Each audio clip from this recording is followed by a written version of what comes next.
Okay, we're up again. Um,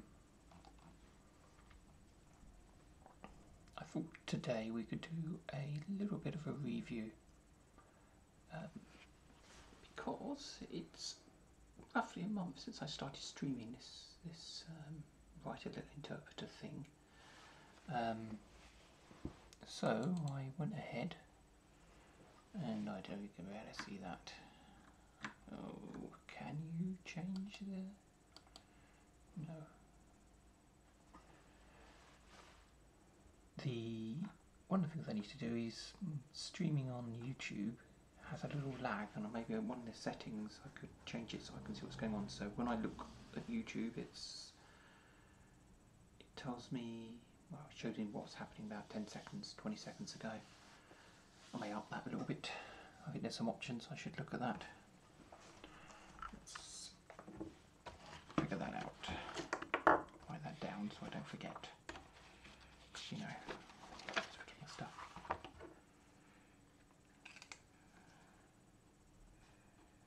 Try more responsive YouTube settings. Right, it was about a month. I think I started February the 1st. I did a couple of Rust.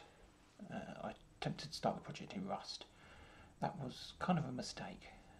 Not because Rust is bad, I quite like Rust, but I didn't know Rust well enough, and which meant I was really learning on the job, and I was struggling with storing iterators and all sorts of fun stuff. So that was not what I wanted to be doing, really. I wanted to be creating an interpreter. I'd set myself a goal, which I don't think I mentioned on stream, was to get something working by the end of the month. February being a short month. So that was the primary goal. As written in my little, well, now plan file, get interpreter working. Language was not important. And that meant language implementation and the actual language that we're creating. So far we've got while loops, if statements, function calls, and balls and ints. You can't do anything with that. Well, maybe solve the Queen's problem or something like that. But what I really wanted to do was sort of create a sketch of the flow of data. So I wanted to get Alexa working, I wanted to get a parser working, I wanted to get some type checking and analysis there, and finally I wanted a way of interpreting it. And I would say after my stream on the 28th, I messed around, fixed up the bug in the end, or did I find the bug on the stream? I can't recall. Maybe I found the bug. And turns out I only had the if statement to implement. Excuse me, it's yawning day today. I only had the if statement left to implement. Having done the where clause, it turns out having done the where statement, the while statement, doing an if statement, if is an expression, so it's an if expression, was really easy, and it just went in about 5 or 10 minutes. So I kind of declared it complete in the sense of, mission accomplished, goals were met. We had created an interpreter for a very simplistic language, sketching out the general flow of the data through the program, and then we could iterate and improve on that. The line count was, I think, 1861 lines of C++. That's what we produced in a month, plus some Rust code, so quite happy with that. The build time is 0.8 of a second, rebuild time this is, which is really quite slow for that many lines of code, but it's what you'd expect with C++. I suspect if I managed to get it working with Rust, the build times would be a lot slower. Maybe not. The And that is probably the one thing that, well, one of a couple of things that puts me off Rust is that build times are worse than C++. And while you get a little bit more from Rust, which is, you know, a fair trade, I kind of really, for stuff I do at home, I really want to be iterating as quick as I can. I don't want to be sat there compiling. Particularly if I'm streaming, because if I've got a 5-minute compile, what the hell am I going to say? You know, I can chat about stuff, I can find random things, I don't know.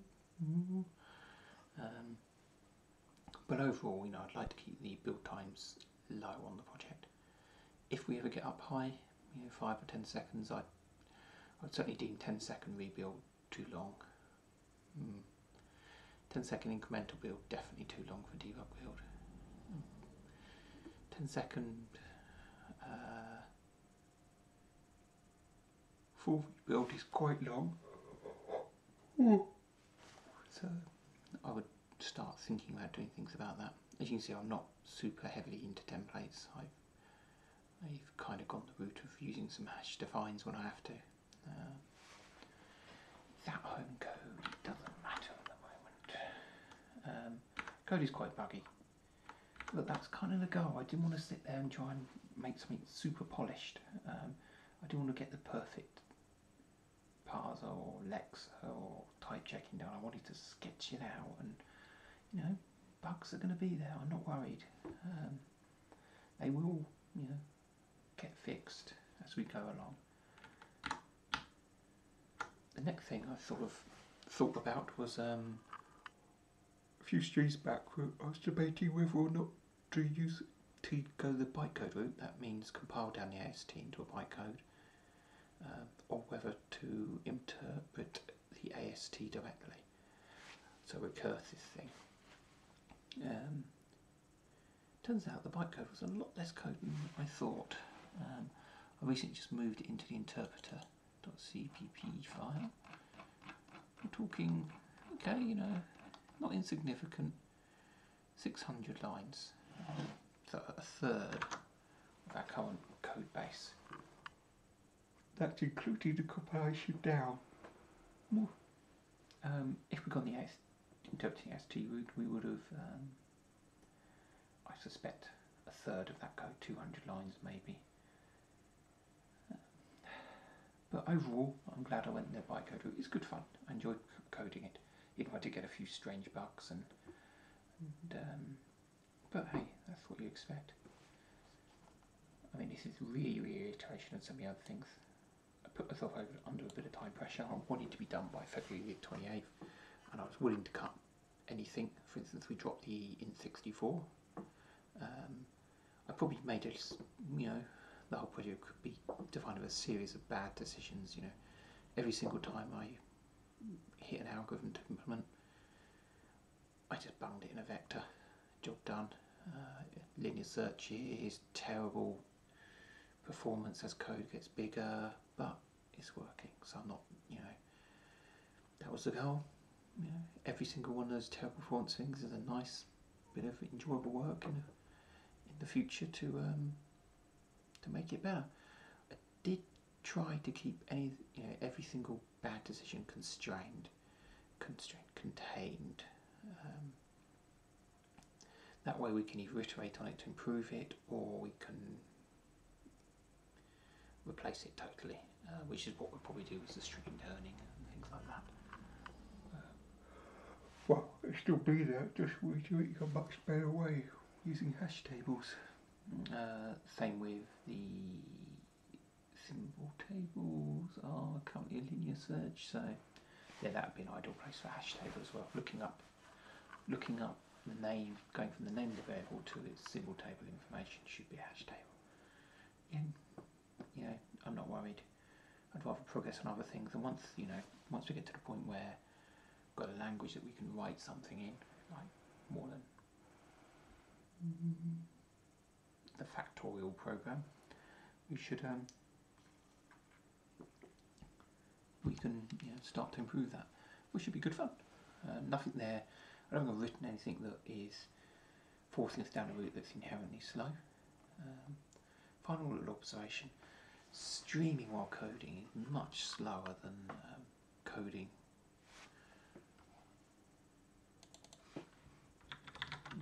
I'm not streaming. I'd hope people say it, but I really wasn't expecting it to be that way. The effect's not so bad. I'm tired, probably because I'm tired and therefore I'm slow anyway. But it's hard to get into the flow of it. You know, hammering the keyboard, doing your thing, not stopping and speaking, which I try to do. I know I'm not that good at it. Does slow me down. It also drops your train of thought, so you can be debugging something. You stop to speak at the wrong time. I lose my train of thought. I lose where I am in the file, and it's quite amusing. Obviously, explaining something to a proverbial teddy bear can help, but it has to be done at the right time in the process. Also, I've got a strange habit of not putting break on my case statements when I stream. I no idea why I do that. It maybe because the break statement on the case is the last thing I put in, or I don't know. Maybe I don't know. I may look. I don't know if compilers have got a warning for that sort of thing. No break statement. We should have. We've got the forward through annotation on C++ now, so you'd expect some sort of warning. Maybe Clang.ie does. I should have to have a little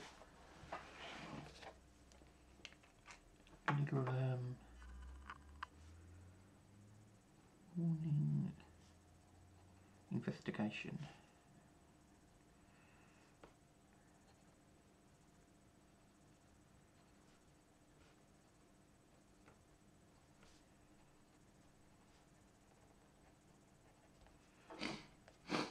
There we go, that's another thing. I haven't got that.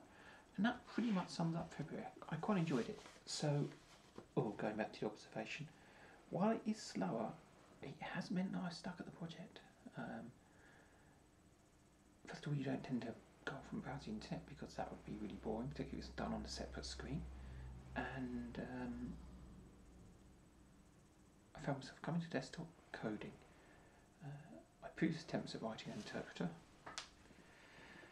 back in January time, I petered out before I got this far, so I would say it was overall positive effect. Now, whether that's because I'm streaming or if that's just because my head's in the right place, I don't know. I'm certainly enjoying doing it, so both streaming and the coding. Even though I don't really have anyone watching, it's the benefits are not someone watching. The benefits is doing it and yeah, doing it, and it meaning that I stay focused even if it's perhaps slightly slower. Plus, I return to the computer a lot to do it. I'd probably be coding on my laptop, and my laptop's nowhere near as efficient as my desktop in terms of my coding setup. Laptops are never great for typing on. And yeah, that sums it up. Right. What are we going to do this month is the question, really.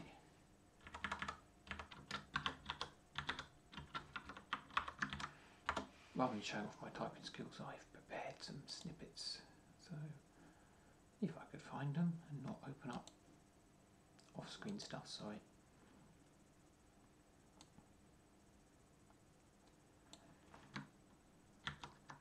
The goal is to improve what we have. I mean, that sounds a bit... We don't actually have much, but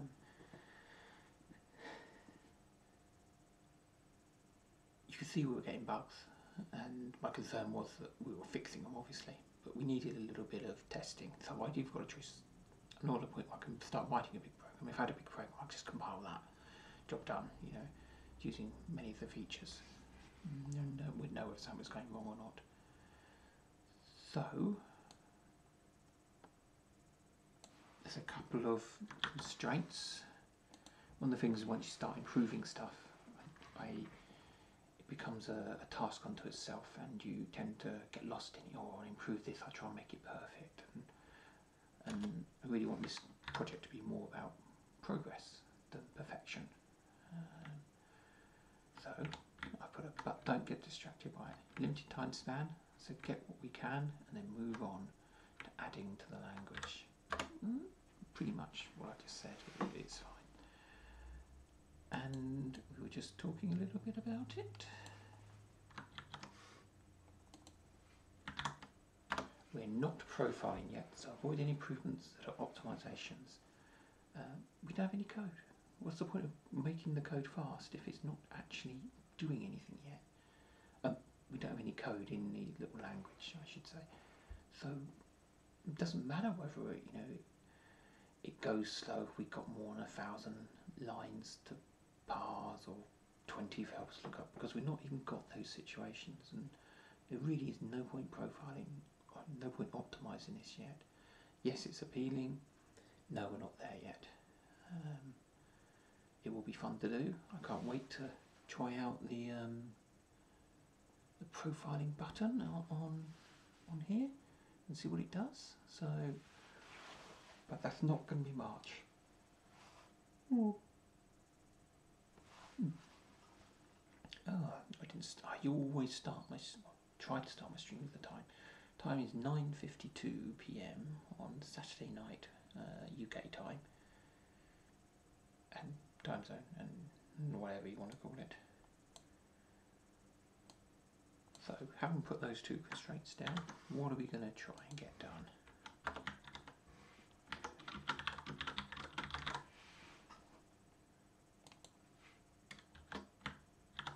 The most obvious one. Turn up compiler warnings. I've actually just fiddling with this before we come on stream. Compiler warnings, it's a no-brainer to turn them up. I haven't really turned them on, I'm just going to the default settings. We could certainly go up to a few more. So what was I looking at adding? Probably for now I'll add all an extra. I may take out extra, see what happens. Eventually we want to get certainly the switch one in there. Maybe have a look at pedantic, kind of diminishing returns. And sometimes I might want to turn the errors on as warnings. When you're moving, so sometimes it's nice to just not worry about warnings and clean them up at a later stage. I know some people have varying opinions on that. If I was in production code, I would call clean up before I merged into master. And this code I would call clean up sometime in the next month or two. But that varies quite a bit. Like I say, turn your brain on and decide. Near the end, I'm not 100% on this one yet. Near the end of February, we're starting to finally debug the bytecode, and you can see the output here. If we look, it prints out all the instructions, and some of them are write local. It says write local 0. It'd be nice if that had an X on it. It said it was local variable 0. It's a number, but this resolves to the variable named X in your code. A little bit of debug information there, which should be useful. I may or may not do that. Again, I know I need it, but I could add it when I need it, when I'm actually trying to debug a problem. I don't necessarily want to make the code really easy to read yet, because it will make it have a disassembly, I suppose let's call it. If I have the disassembly a bit hard to read, I will think about putting in more assertions and checking more properties of everything before I go into there. But we'll see. It's on the list. If it turns out to be a quick win, which it probably will be, I'm sure I just rattle it off. This is not an order, by the way, this is just as they come to my head. Oops. Let's go to the next one.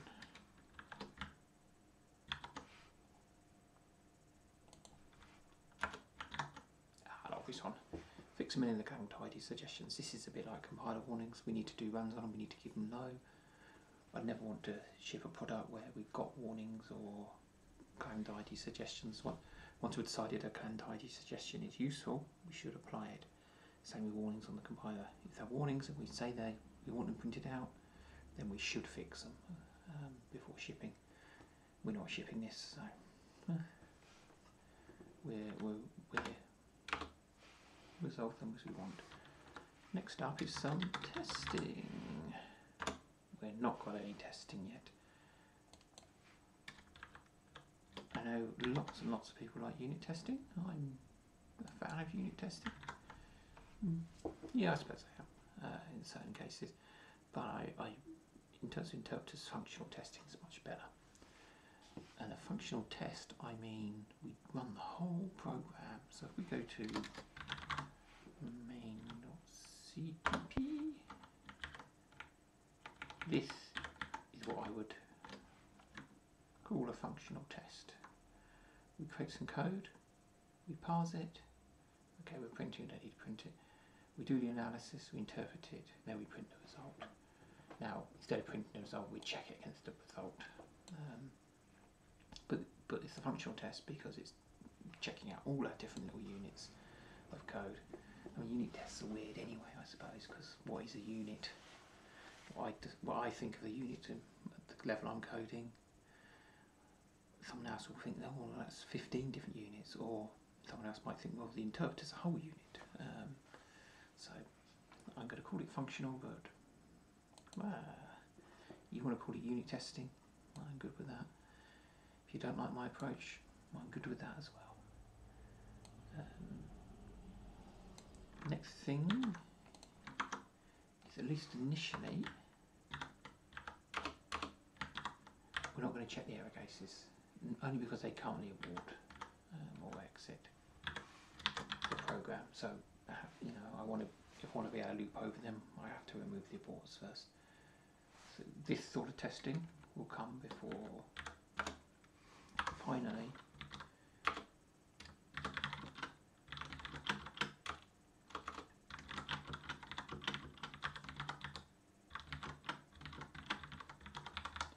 not going to implement a testing framework, nor am I going to install any testing frameworks or anything like that. All I'm going to do is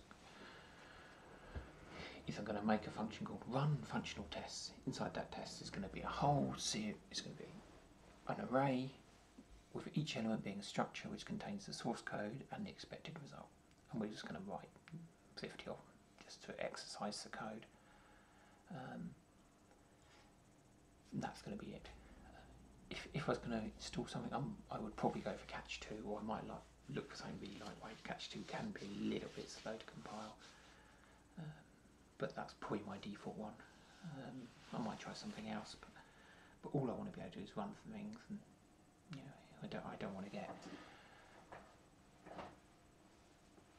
distracted. The moment I say I'm going to use Catch 2, I always think, oh, maybe there's something better there, or this and that, and then suddenly you end up, 3 nights down the line, you're like, well, I've looked at all the others, I think I might try Catch 2 now. We'll go back to that one. And it's if I spent 3 days thinking about that, which is quite possible, trying out a few, that's 10% of MarchCon. Now, my current viewpoint, if I was going to do that, I'd probably just go with Catch 2 and not worry about it. But there's always a nagging down. Maybe I should review again while I'm thinking about it. Okay. The other bit of work that this testing naturally is on to, want to get the error logging working. This is quite a big task. Excuse me. Oh, I didn't think I was still on camera. Yes, I am. Let me readjust my notes. We want an error logger, which should be another probably global singleton style pattern, and we will just allow it to will it be a singleton? Yes, probably initially. Doesn't need to be. But it will be, because it's going to be simplest thing to do. Where was I? We need to log out errors in the parser, for instance, and those sorts of things. I want to avoid, so a couple of things I want to avoid. I want to avoid throwing exceptions in the parser. I never enjoy. I'm not a fan of exceptions generally, particularly if I plan to do some fun memory allocations, and no, that should be fine. So I'll probably have a panic mode in the parser, and then we will be able to restore the panic mode, turn off the panic mode when we hit a known good. We don't have semicolon, so we're not going to do it on the end of a statement. We'll probably do it on the end of a code block, which probably makes sense. So code block or function definition. So you would only get one error in each function, which that'll be fine.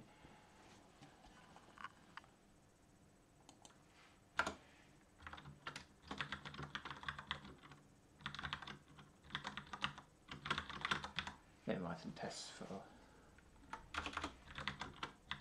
cases. Now that I think the stumbling block's going to be this guy. I don't know. This could consume a week or two, so maybe we don't quite get there. But once we've got that working, writing some test cases will be fairly simple. Those are my goals for March. March is a longer month, so I'm reasonably confident we're going to hit all those. Chances are March also has a few things involved, my birthday and stuff, so I will be out of streaming for a few days. But like all good Kickstarter projects, which this is not, you need some bonus, of course.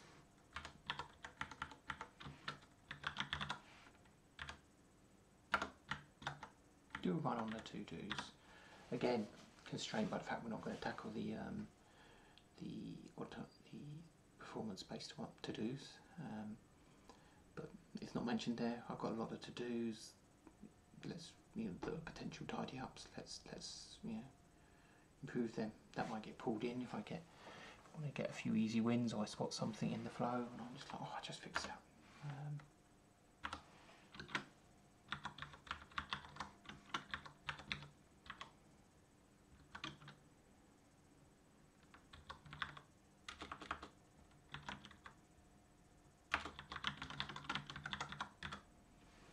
Support UTF-8 and support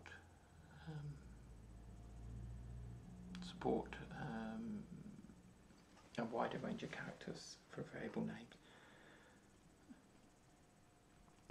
So one thing is you can support UTF-8 and just step along, and if you hit a non-ASCII character in a variable name, you just go unexpected character, log an error, or any other time, or you can go the full hog and actually support the variable names, which we would want to do. We need to get some properties about the code points. I think that's what we call them. I always forget. For instance, is it an ID start or an ID continue, which the two would be after? Probably inline that data. I don't really want to go out to a third party, just to get those bits of data. They don't change very much. At the moment, UTF-8 is not a super big deal, so if that one slipped down, then I wouldn't be too worried. It's also something that's very easy to add. You only really have to update the Lexa.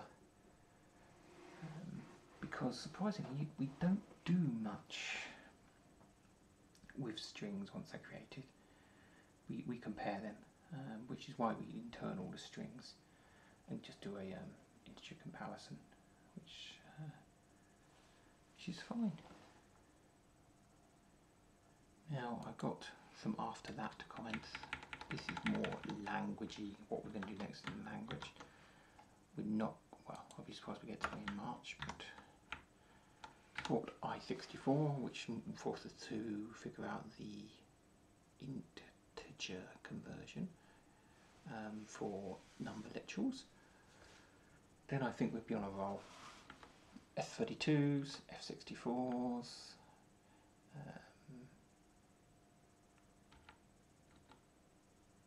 support for char type, so that would just be a thing. Support for pointers. We need pointers. I haven't quite decided the best way to do them, but we'll certainly need C-star pointers, so they will be part of the language.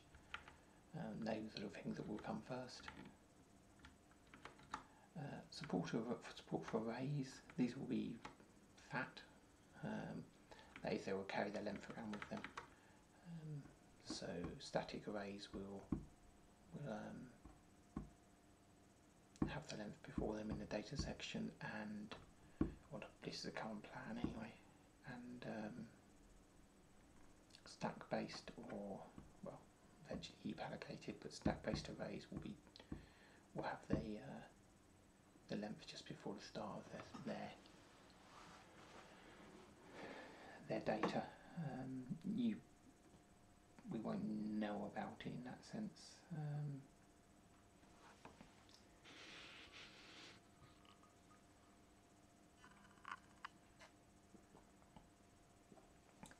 They will be a built-in type. Length will have to be part of the standard library, I guess, on them. Size, probably size, which will just look at pointer decrement bar and off it goes. We should add a print function. This is we're going to need a way of outputting things. We can simulate arrays, strings with arrays. We've got a char type, and then the string function, print function, could just take a string, effectively an array, and we're good to go. This is this will let us start actually writing things. A lot to solve there. I mean, it wouldn't be great. That's why I'm putting would not be great.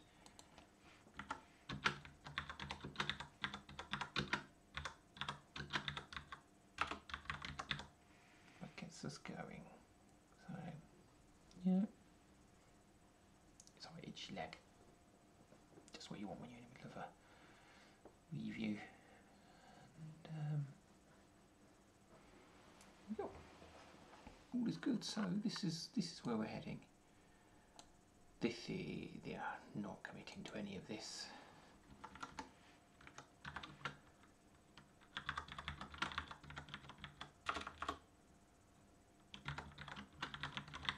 Really, it's there because I had a bit of a brainstorm the other night and decided what I wanted to do in March, and that was it. So that is the summary. Well, 10 past 10. Means I spoke for quite a while on that. Let's have a little look what 30 minutes. Good God. Yeah. Well, what should we do? What time is it? It's 10 past 10. Well, what else would one do? Let's do what we said we'd do. I messed around with the compiler warnings, so I'll probably do a bit more of that off stream. It's not the most interesting stuff. I fixed a few clang tidy, a few more need a bit more thinking about. Why don't we add some tests? Because we're going to change code, we might as well get them in sooner rather than later. Like I said, we're just going to void run.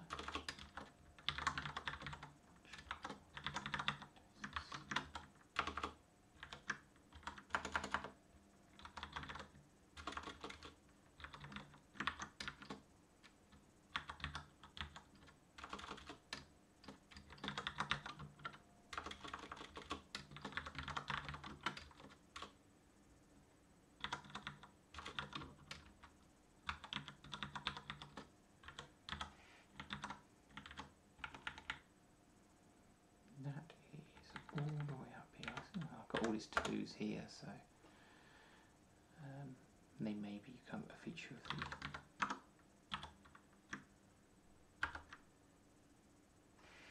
Now, I'm not actually interested in outputting, but I might note run. So functional test passed. If one fails, then guess what? I have to do a anonymous struct.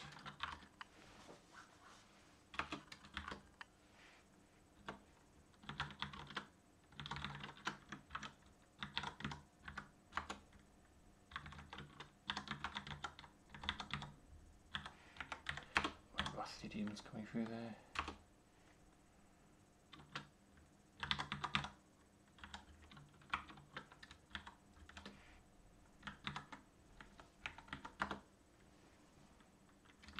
Start with basics. Function, main, void. No, always got to return something. S32. Oh, that's how we know.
Do some scrolling up. Yeah. Eat this.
I don't expect to keep this in, but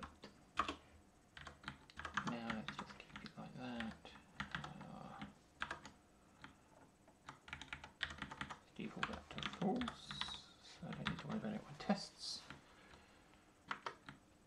Now I should be able to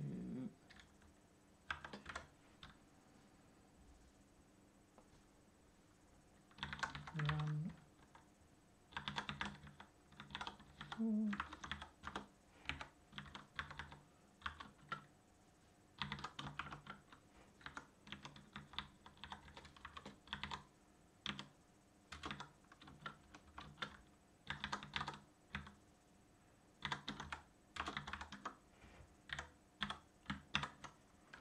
Again, this is only going to really trigger in debug, so still run through,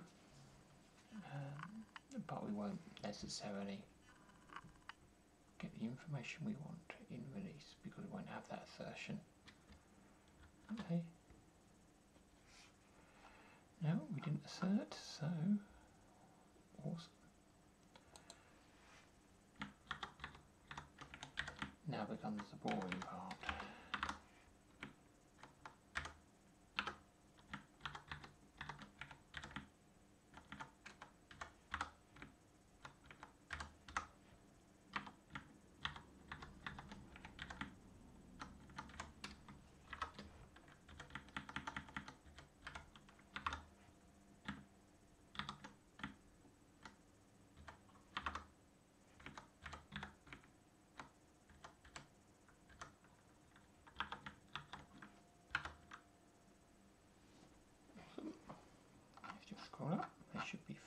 now.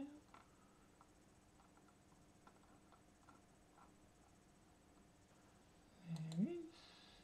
And we are doing a lot of printing of the code, which we don't want. So let's turn that off. Ta-ta-ta.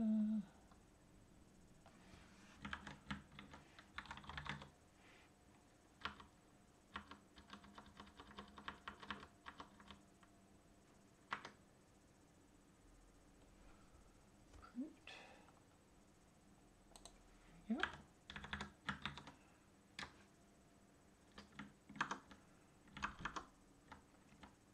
One nice thing is if something fails, we can just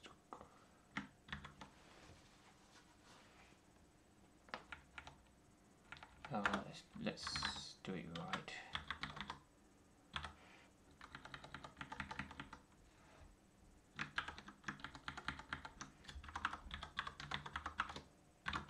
Highlight the macro, insert the line number, so it'll be line 29.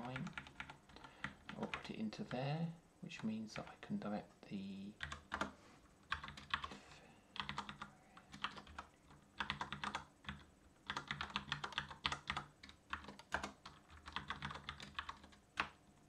let's put it out. We're going to do this open error. Stood error.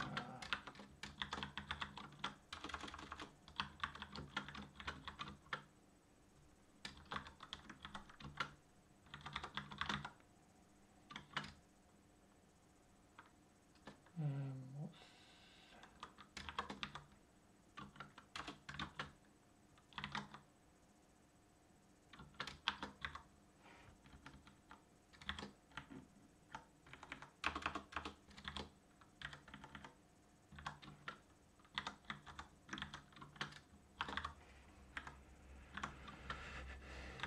just start line,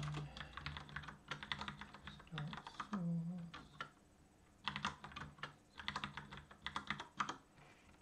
Yep, something goes wrong. We get a proper message.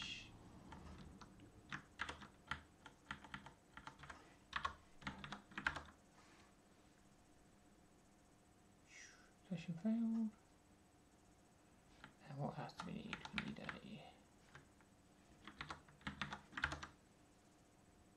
yep. Error at line 31. Okay. Error.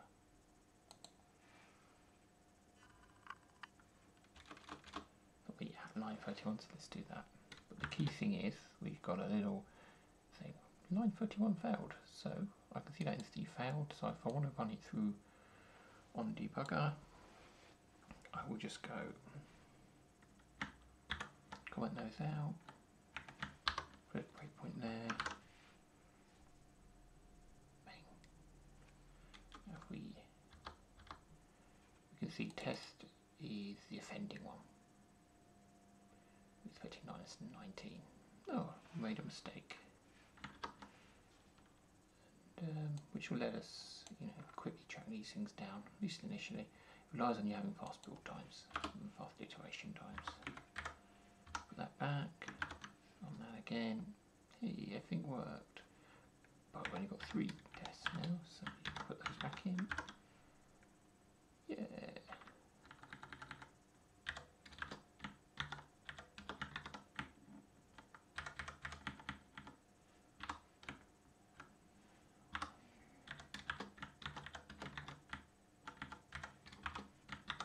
Some 100. Ooh, something just like it.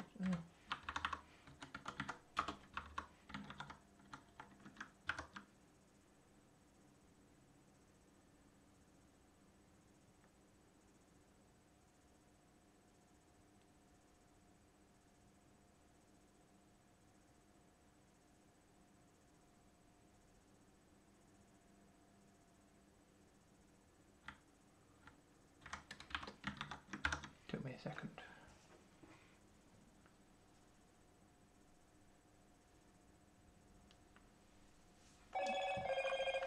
That's like predicting.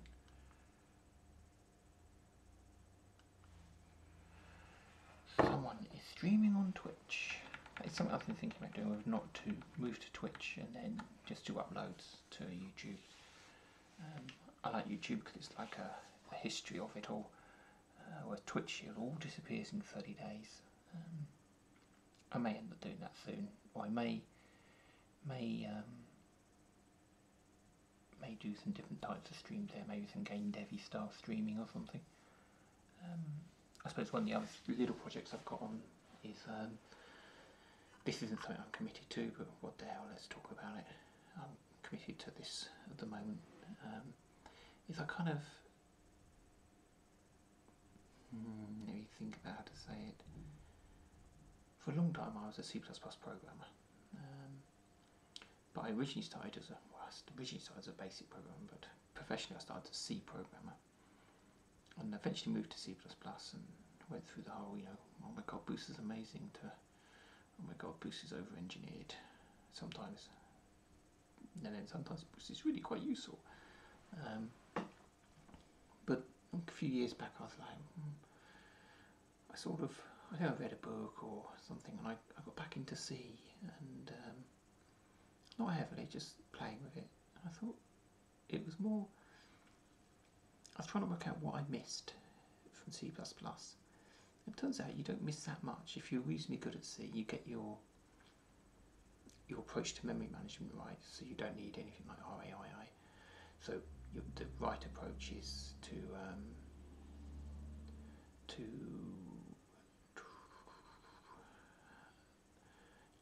use allocators, so things like memory arenas or memory pools or something more complicated, which means that you only got to remember to delete the memory arena rather than every single individual thing you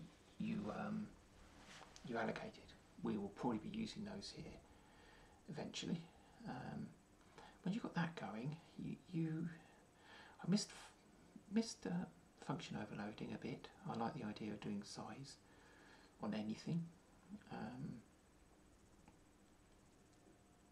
But you can do that in C11 for certain, if you're defining an API, it's got to take a lot of things. It's not quite there, but they added some underscore generic for their type generic math stuff, for instance. So if you're inventing an API like that, then you're good to go. A good example would be the OpenGL, which is C API style. Well, it has C, so it's got a C interface on it. But there's so many different things, different types, certain things can accept when you're setting uniforms or something. So you end up with like I, or float vector is FV and so on. Well, all that would disappear could be hidden behind a set uniforms function which you could overload, which will be a define, which would use the underscore generic to dispatch to the right type. So you can greatly simplify these C interfaces. C11 hasn't had mainstream pickup because it's not compatible with that. For instance, is not compatible with C++. C++ has its own operator, own function overloading mechanisms, so they ain't gonna add another one, I don't think. So, but if you limit yourself to C, then that is kind of nice. Yeah. Where was I? So anyway, a while back I dropped back into C. Also discovered the Raylib library, which is a little gaming library, mostly I think aimed at beginners, but it's really just such a simple interface. Reminds me of programming in BASIC actually, in a good way. So, long story short, I kind of tinker with C a little bit every little while, and I don't feel that much less productive in it. A really nice thing about C is it's really easy to write algorithms. You want to write a hash table, it's so easy. You haven't got to worry about exceptions, you haven't got to worry about moving, you haven't got to worry about, is it movable but it's not exception safe, so you don't have to worry about the exception safety of all these things, and you do have to worry about making sure things stick around, I suppose, in the sense of you don't want to accidentally delete them. But for small stuff, it's quite nice, and it's possibly I enjoy just the simplicity of it, which I don't think is a bad thing. Should like simple, I guess. But that's, you know, where we're... Anyway, where was I? So a few weeks back I started tinkering with something. I got SDL working, and I'm, you know, at the point where I've got OpenGL working. I know Vulkan's better, but I'd like to compile for the web, so GL is the only option at the moment. And I don't really know much Vulkan yet. So I've got that going, so I might stream that. At the moment I'm just, you know, I haven't got very far, to be honest. I've got a shader working and a few bits on the screen, and I want to put all that behind a little library so I can do just some simple 2D stuff. And but if in a few weeks' time I get that going, I might use that as my test stream, testing out Twitch. But we should see. At the moment, I want to focus on this little interpreter, but you can do 2 projects. It's not too bad. Anyway, where was I?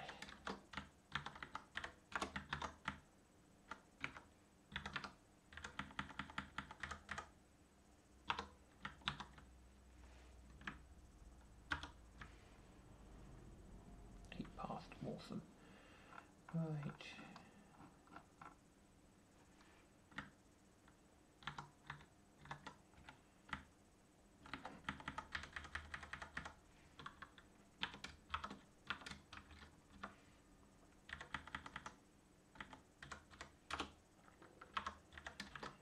Do some simple questions checks.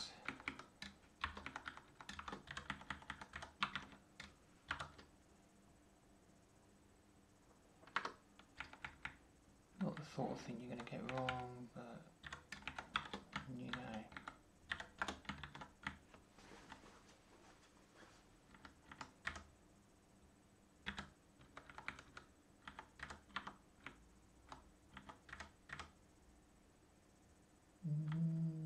That's not for that one.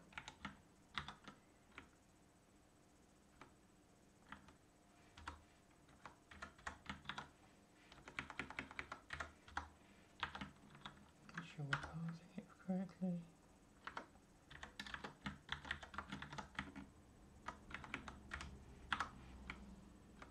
That should be 5, not minus.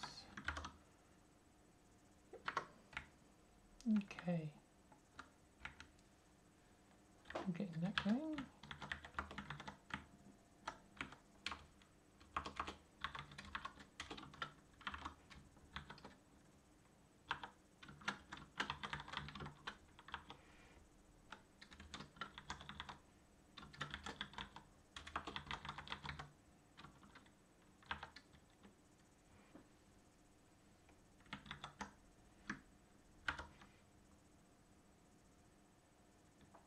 Interesting.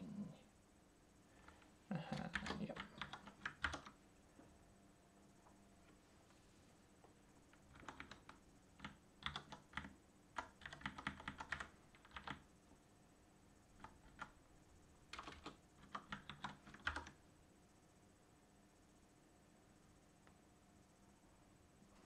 Not quite sure how much this is.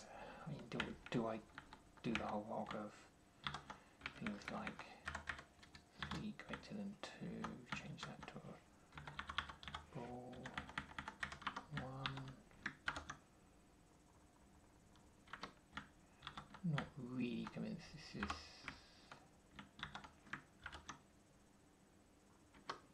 really useful.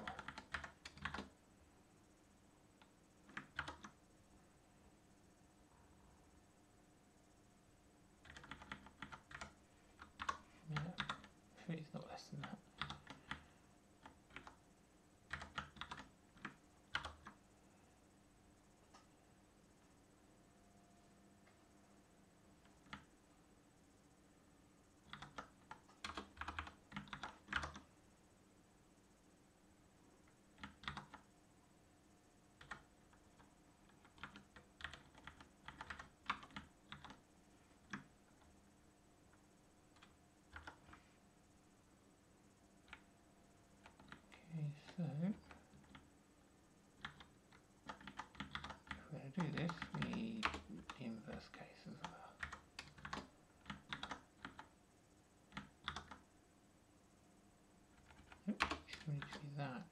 swap around, don't you? So 3, 2, 2.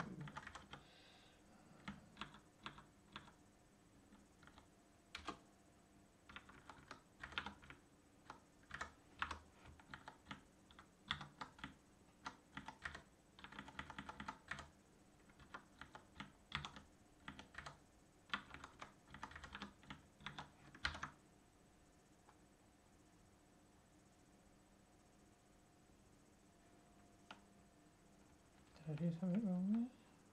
Good.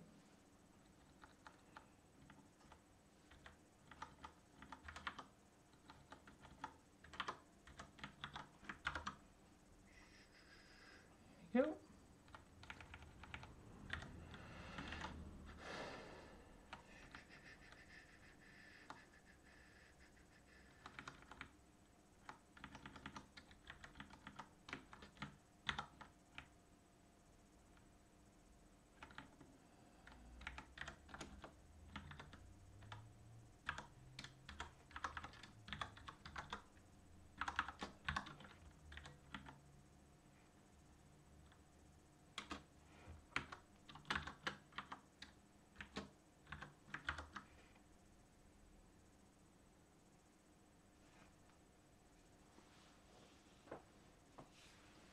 That looks interesting. Function offset.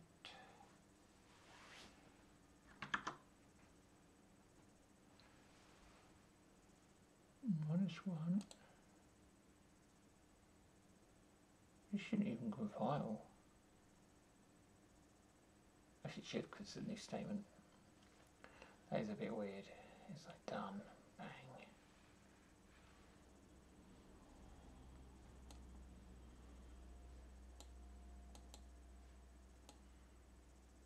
Okay.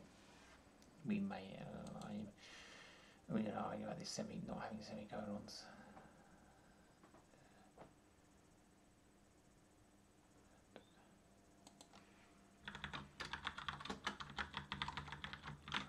Fails.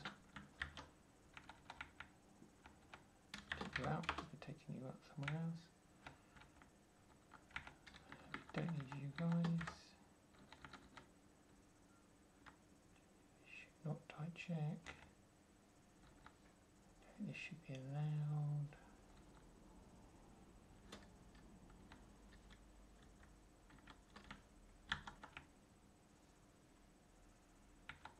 This was what we were looking at the other day.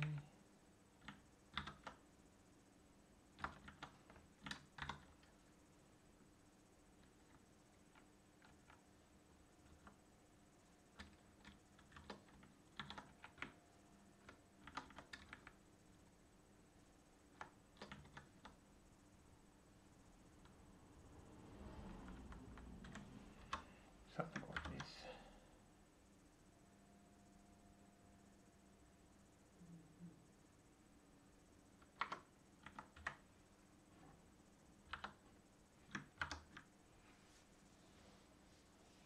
Cool. That's a while loop test there. So, take you out.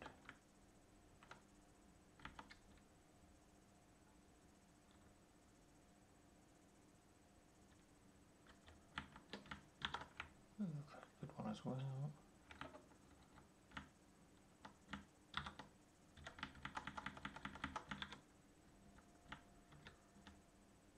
Turn X this time. While X is less than 4. X should be 4. We reckon. Yes. And what the heck? If we use them for debugging, they should be in the tests.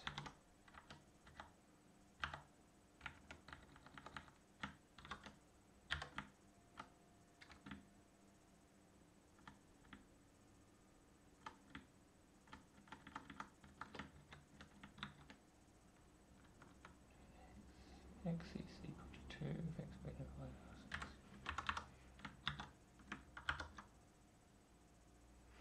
Cool. Now let's go back and look at why this is failing.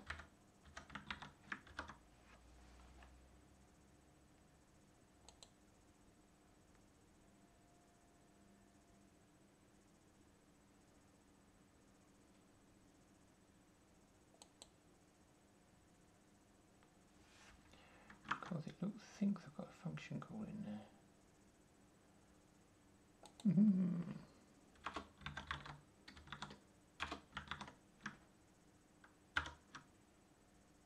Cool.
Let's have a look at this function.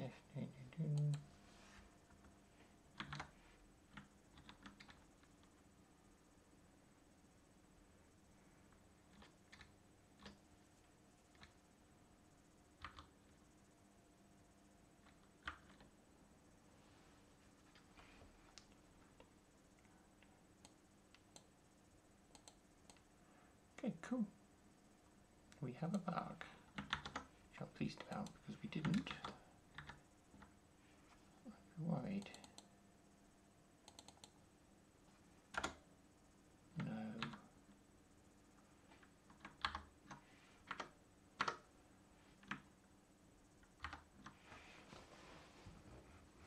What is our character?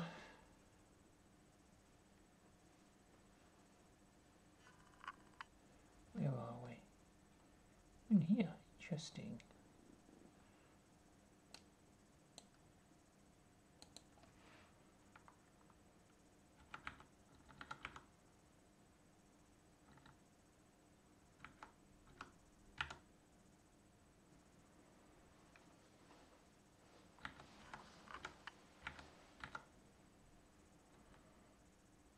That is null.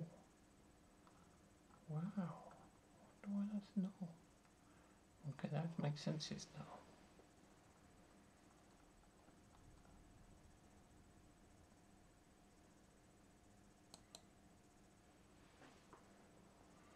What was the last thing allocated? A function call.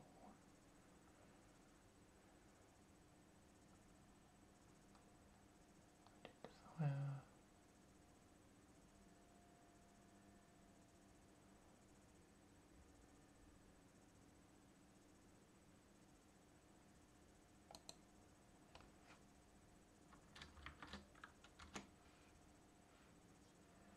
Got a function call.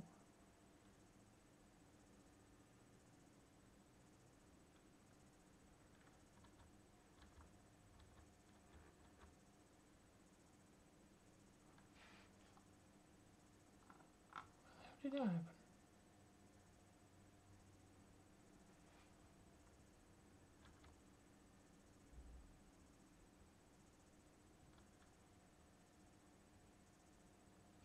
Oh.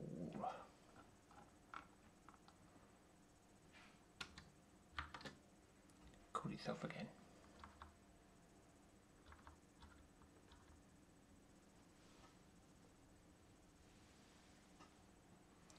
So what is my lexicon then at the moment?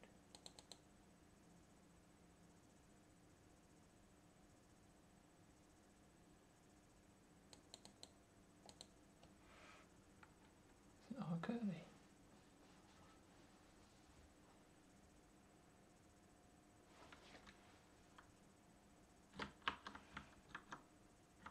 I made a mistake somewhere. I have not made a mistake. Good.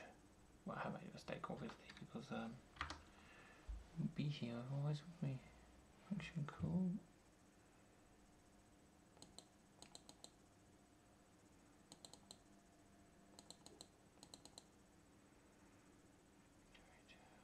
Right, paren. Yeah. Too many of you.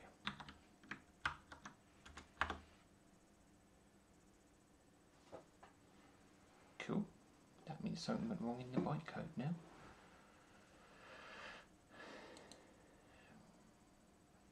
There you are.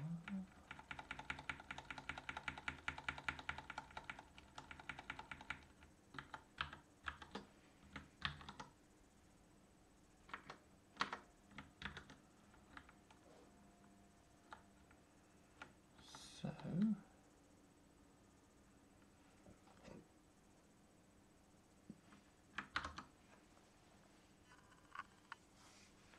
let's have a look.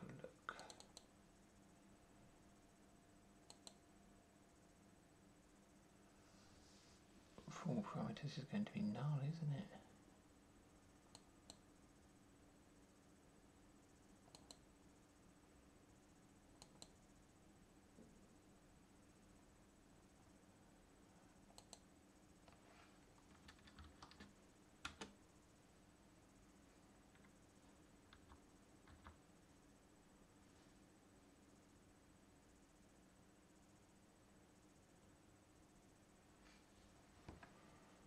Interesting. Why do you not know that? 13.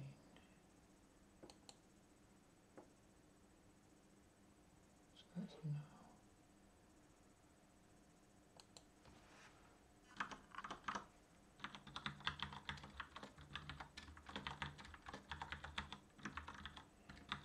This point.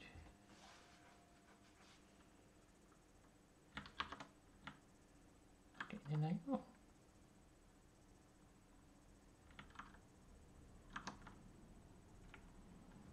No, I'm not.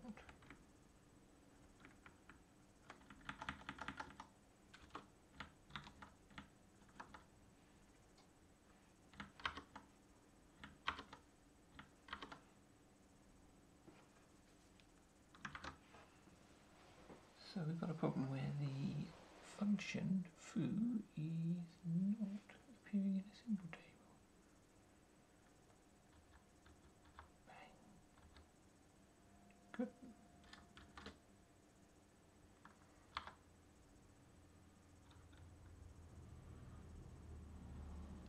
Again, it's that whole tab thing that we're worried about.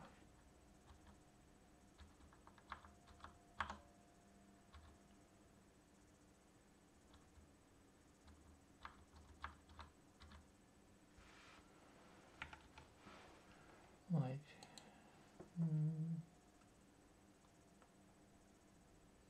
What we've got to do, we've got to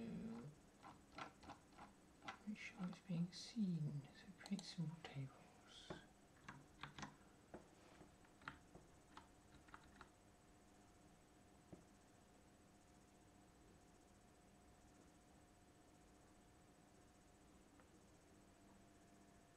That's been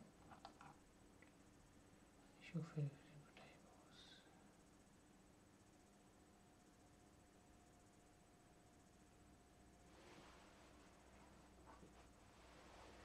I think while we're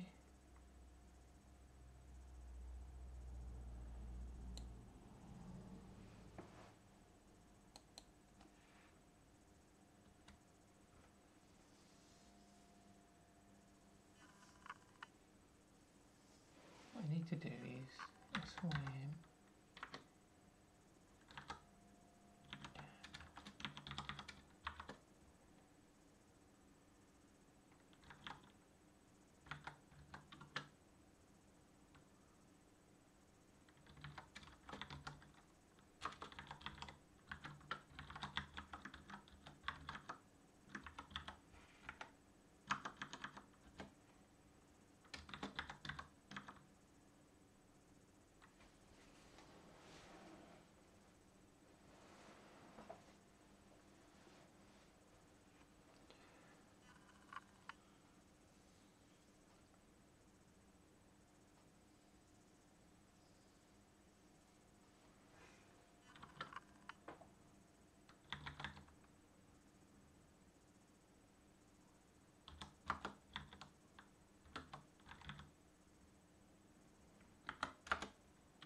question is, when I'm parsing,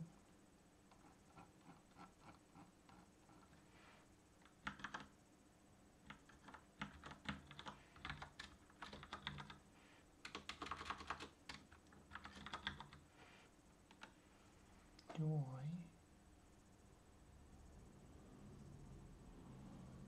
fill out the parameters?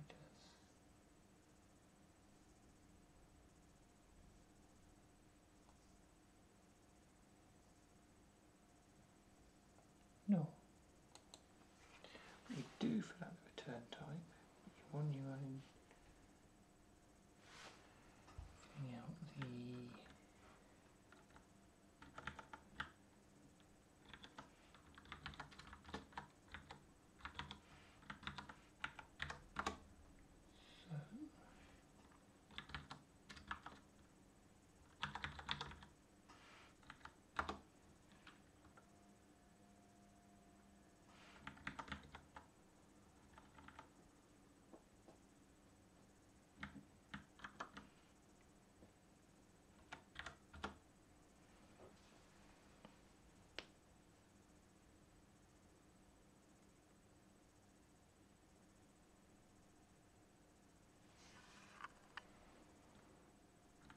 fill out there.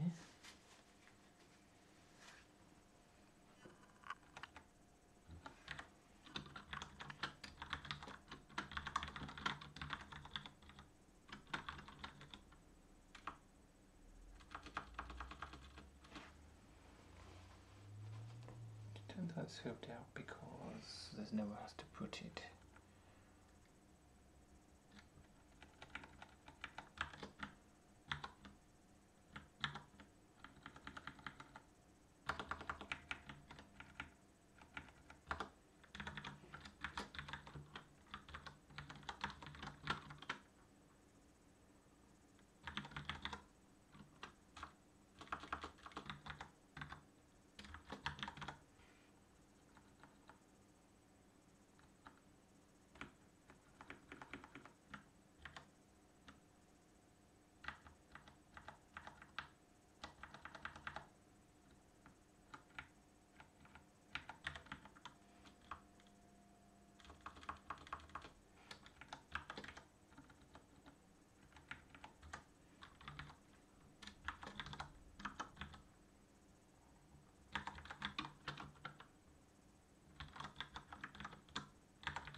Yep.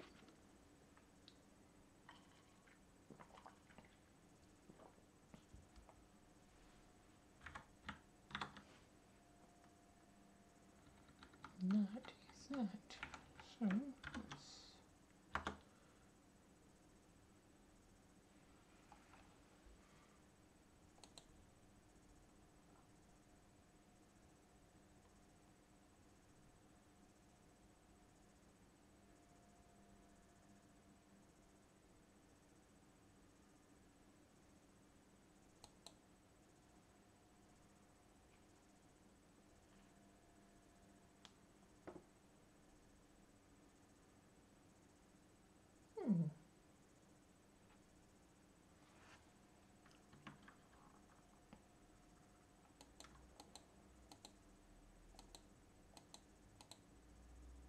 whoa, I think I might leave that for another day. So, in the interpreter we need to see if anything's obvious, but given it's at 11 o'clock, I think I'm going to get out of here. Holy moly, look at that.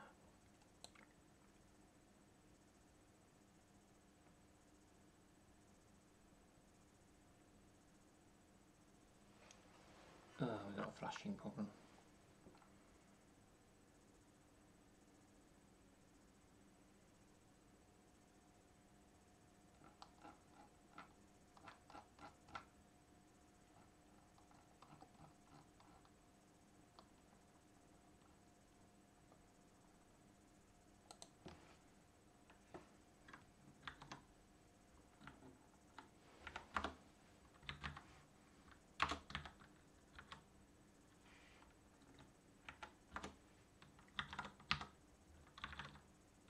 Can you do that?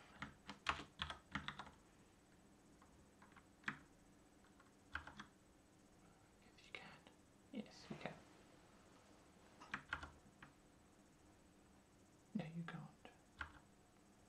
That doesn't work.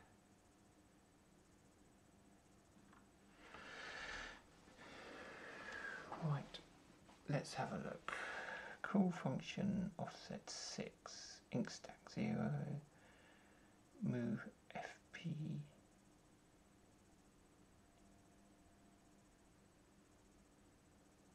-1.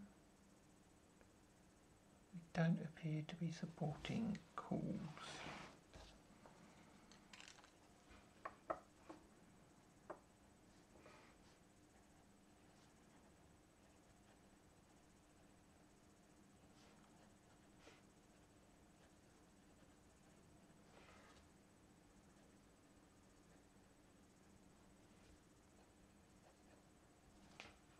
Yet another bug.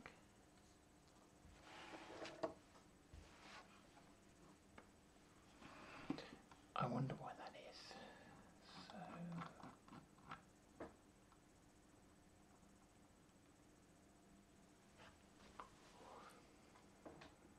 where are we? What's this guy doing? Compiled to bytecode. FN call.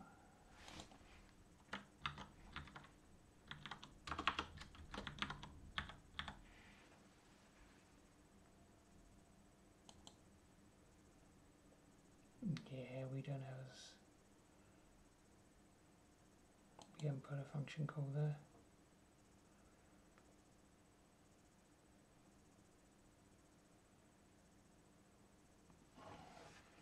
What do we want?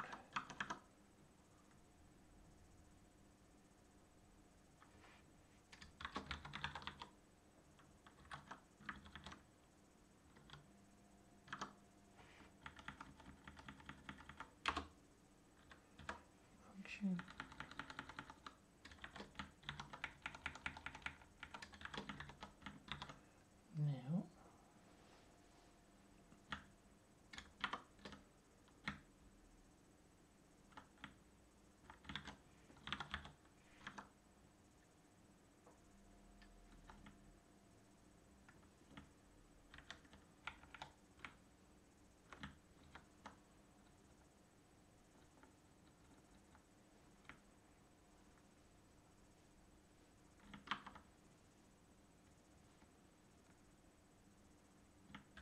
Now where am I trying to go?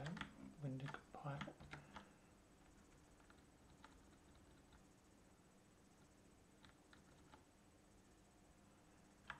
That's what we want.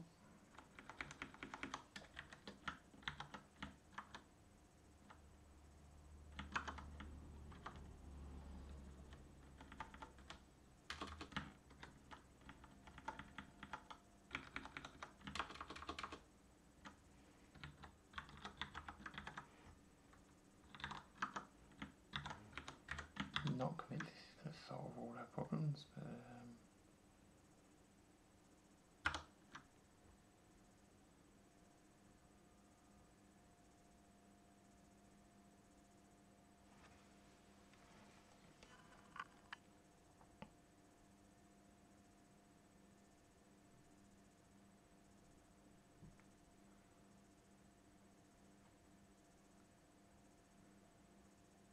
this is generating the code now. So this is main. This is function offset 2.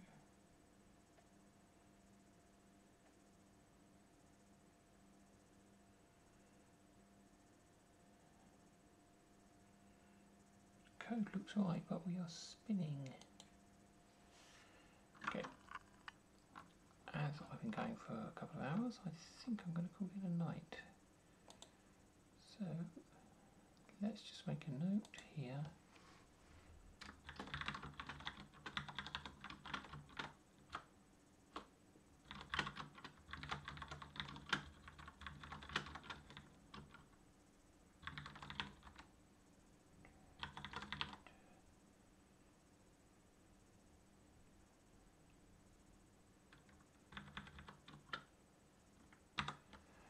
joy of a merely little functional test to be right. 28, 29, 20 odd, nearly 30 functional tests. And, this is the first real bug we found in it, so good going.